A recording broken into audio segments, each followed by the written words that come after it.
Job 29.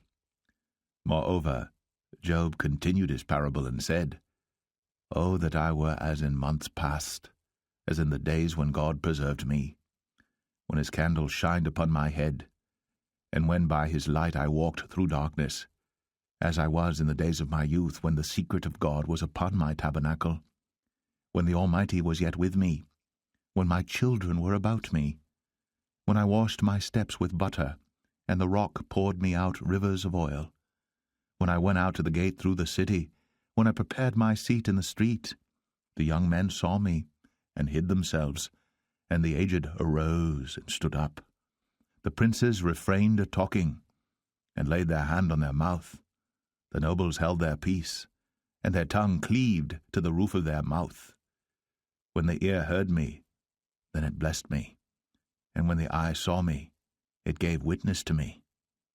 Because I delivered the poor that cried, and the fatherless, and him that had none to help him.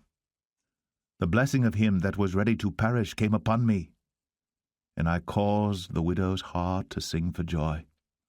I put on righteousness, and it clothed me. My judgment was as a robe and a diadem. I was eyes to the blind, and feet was I to the lame. I was a father to the poor, and the cause which I knew not I searched out. And I brake the jaws of the wicked, and plucked the spoil out of his teeth. Then I said, I shall die in my nest, and I shall multiply my days as the sand. My root was spread out by the waters, and the dew lay all night upon my branch. My glory was fresh in me, and my bow was renewed in my hand. Unto me men gave ear, and waited, and kept silence at my counsel. After my words they spake not again, and my speech dropped upon them.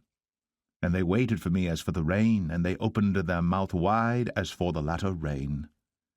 If I laughed on them, they believed it not, and the light of my countenance they cast not down.